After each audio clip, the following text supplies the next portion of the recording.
This right here is the best cobblestone farm in Minecraft. It will give you thousands of cobblestone every hour, and it works fully automatic. The farm is very easy to build with only these simple materials here. So let's check out how to do that.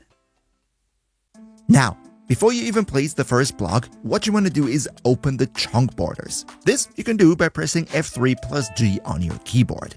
Reason for that is that some people have said that they had issues with this farm if it was not completely in one and the same chunk, so to be rather safe than sorry, let's pay attention to that. Go into a position where you're roughly in the middle of your chunk, and then you just place down one block. Around this block then, we want to place down 4 double chests for the loot, like you see in the background right here.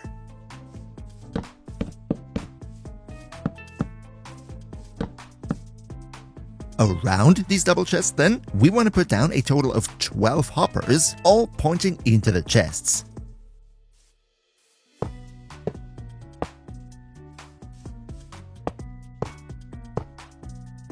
The edges then you can either leave open or just use normal building blocks.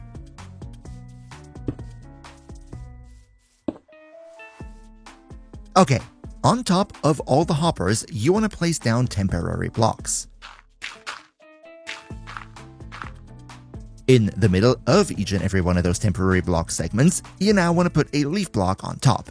After that, also place leaf blocks in all 4 corners. Next, waterlog all 8 leaf blocks, and then you can go and delete the temporary blocks again. Finally, over the block in the very middle, you want to empty out a bucket of lava. If you did everything right, then once the lava makes contact with the waterlogged leaf blocks, it should create a ring of cobblestone like this. And as always, if you could leave a quick like for the video, that would help me big time with the YouTube algorithm, so thank you so much for your support. Okay, so for the second part of this video, it is incredibly important that you follow each and every one of my steps precisely. Otherwise, the farm might just explode. So, here we go. Go to one of the 4 sides and make a tower of temporary blocks in the middle like this. The tower needs to be exactly 8 blocks high. At the top then, place 2 building blocks towards the middle of the lava pit. Now add these 4 blocks on the sides right here, and then in this spot, very important, you want to place an upside down stairs like I show in the background right here. Next, place 2 more blocks on the side here, and then put pistons on top, both facing into the middle. After that, also add 2 more building blocks right here. Now, in front of this little gap, you want to place a fence gate and then open it up. After that, place down water, but very important, waterlog the upside down stairs. Do not put the water on the block next to it. In front of the left piston right here, you then want to place an observer facing away from you. And next to that observer, we're then going to put down a block of TNT. Don't worry, it can't blow up just yet.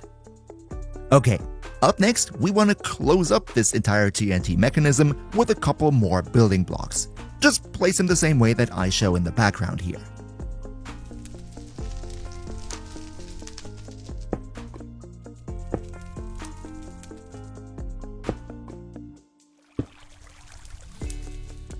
The only exception would be this block right here, where we're not going to use a normal building block, but instead a top slab that we're then also going to waterlog. Now, go and place down redstone dust on these couple of blocks here. And that's already the hardest part done. The rest is very easy. First of all, go and extend this little platform a bit more to the side. Just very important, it needs to be exactly like you see in the background. Now, you want to place down 2 more building blocks on this little side platform, one in this corner and the other one in the opposite. In the middle, you now want to create a small redstone repeater clock. To be more precise, we want to put down 2 redstone repeaters right here, facing into this block, and then 2 more facing back to the other side.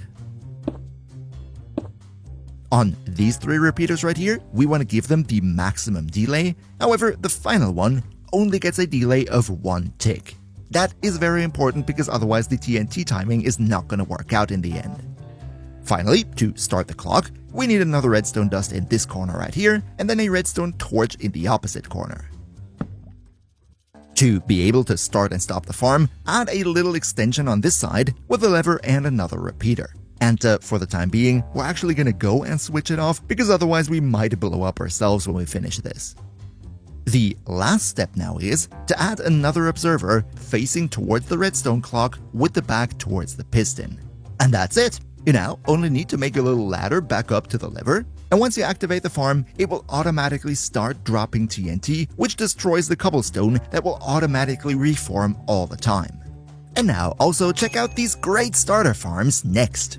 See you next time, and until then, craft well.